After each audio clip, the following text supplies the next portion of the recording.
കൊല്ലം ജില്ലയിലെ കാടിനുള്ളിൽ ഇപ്പോൾ മൂട്ടിപ്പഴത്തിൻ്റെ സീസണാണ്. ഒരുപാട് ആളുകൾ മൂട്ടിപ്പഴം തേടി കാടിനുള്ളിൽ കയറുന്നുണ്ട്.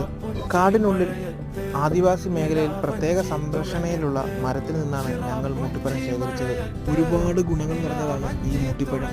ജീവിതത്തിൽ ഒരു തവണയെങ്കിലും ഈ മൂട്ടിപ്പഴത്തിൻ്റെ രുചി അറിഞ്ഞിരിക്കേണ്ടതാണ്. മനുഷ്യന്മാർക്ക് മാത്രമല്ല, മൃഗങ്ങൾക്കും ഏറെ പ്രിയപ്പെട്ടതാണ് ഈ മൂട്ടിപ്പഴം. കേരളത്തിലെ കാടുകളിലാണ് മൂട്ടിപ്പഴം കൂടുതലായി ഉള്ളത്. അതുകൊണ്ട് കേരളത്തിൻ്റെ സ്വന്തം ഫ്രൂട്ട് എന്നാണ് അറിയപ്പെടുന്നത്.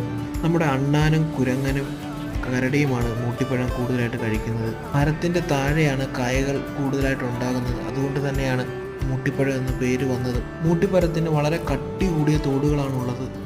ഉള്ളിലെ മാംസമായ ഭാഗമാണ് കഴിക്കാൻ രുചിയുള്ളത്. അത്യാവശ്യം പുളിപ്പും കയർപ്പും മധുരവും കലർന്നതാണ് ഇതിൻ്റെ ടേസ്റ്റ്. അതുപോലെ തന്നെ ഈ മൂട്ടിപ്പഴത്തിൻ്റെ തോട് അച്ചാറിട്ട് ഉപയോഗിക്കുന്നു. അതും അടിപൊളിയാണ്.